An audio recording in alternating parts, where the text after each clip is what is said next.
ఇప్పటి వరకు వక్తలు చాలా విషయాలు మనకు తెలియజేశారు.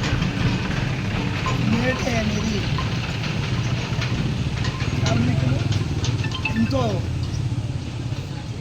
ఎన్నో త్యాగాల ఫలితంగా విశ్వవ్యాప్తంగా, మన దేశంలోనే అది కాదు, విశ్వవ్యాప్తంగా ఆ కార్మికులు చేస్తున్నటువంటి శ్రమ, దానికి సరిపోయినటువంటి ఇవ్వడం, ఏదైతే పేమెంట్స్ మనకు ఉంటాయో అవి మనకు జరగకుండా శ్రమ దోపిడీ జరుగుతుందనే సందర్భాన్ని దృష్టిలో పెట్టుకొని ఎన్నో ఉద్యమాలు చేసి ఎంతోమంది బలిదానాలు చేసి దాని పరిస్థానంగానే ఈనాడు మనం ఈ మేడేను మనం పురస్కరించుకొని ఇవాళ మనం అందరం ఇక్కడ దాని సందర్భంలో మనం మాట్లాడుకుంటున్నాం.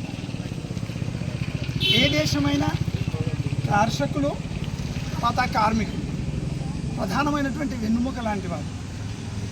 ఎప్పుడైతే వీళ్ళు సంతోషంగా, సంతృప్తిగా వాళ్ళ యొక్క విధులు, కర్తవ్యాన్ని విస్మరించకుండా వాళ్ళు చేస్తుంటారో అప్పుడు ఈ సమాజం అంతా కూడా శాంతి సౌభాగ్యాలతో ఆశించిన స్థాయిలో అన్ని రంగాల్లో కూడా మరి అభివృద్ధి చెందుతుంది.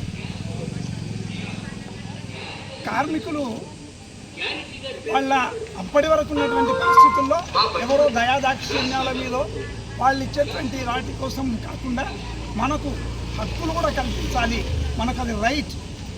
ఆ హక్కు ఉన్నది అంటే ఖచ్చితంగా మనం అడగడానికి వస్తుంది. ఇది ఉంది కాబట్టి ఎందుకు చేయలేదు, అది ఎందుకు మేము దాన్ని వినియోగించుకోవద్దు అనేటువంటి ఆ పరిస్థితి.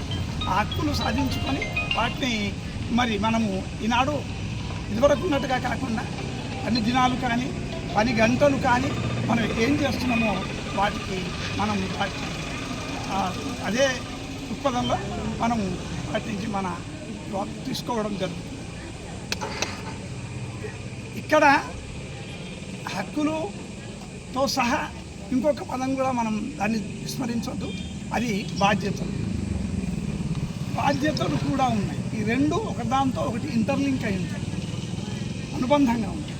వీటిని విస్మరించవద్దు, వాటిని వదిలేయొద్దు. ఖచ్చితంగా మనకు ఉన్నటువంటి ఈ హక్కు మీద వాటిని తప్పకుండా మనం ఎంటర్టైన్ చేయాల్సిందే, మనం ఇచ్చోచుకోవాల్సిందే.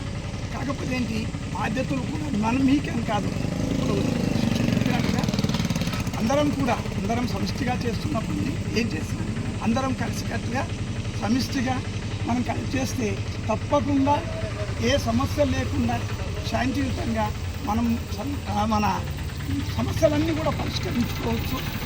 మనం ఈ బాధ్యతల నుంచి కూడా మనం విస్మరించకుండా, ఒకరు ఐడెంటిఫై చేయకుండా, ఒకరికి ఏలెత్తి చూపకుండా మనం కార్యాలను నిర్వహించినట్లయితే ఏ గ్రామంలో ఉన్నటువంటి వాళ్ళు, ఏ ఆఫీస్లో ఉన్నటువంటి వాళ్ళు, మిగిలిన వాళ్ళు ఎవరో జాబ్స్ వాళ్ళు చేస్తుంటే ఆ వ్యవస్థ అంతా కూడా ఒక సరి అయిన క్రమంలో, సరి అయిన మార్గంలో అన్ని రంగాల్లో కూడా దేశము సంపూర్ణ వికాసం చెందడానికి అవకాశం ఉంటుంది. కాబట్టి మనం అందరం కలిసికట్టుగా మీ విధులను మర్చిపోకుండా, బాధ్యతలను మర్చిపోకుండా, తప్పకుండా మా నుంచి అయినంత వరకు తెలియకుండా కనుక్కొనైనా సరే మీకు చేసి ఎవరికీ నష్టం జరగకుండా తప్పకుండా మా మంచిగా లేకుండా ఆ సంపూర్ణ సహకారాన్ని ఉందని ఈ సందర్భంలో మీ అందరికీ కూడా మన కుటుంబాలకు అందరికీ ప్రత్యేక ధన్యవాదాలు తెలియజేస్తూ ఈ అవకాశం ఇచ్చినందుకు ప్రత్యేక ధన్యవాదాలు.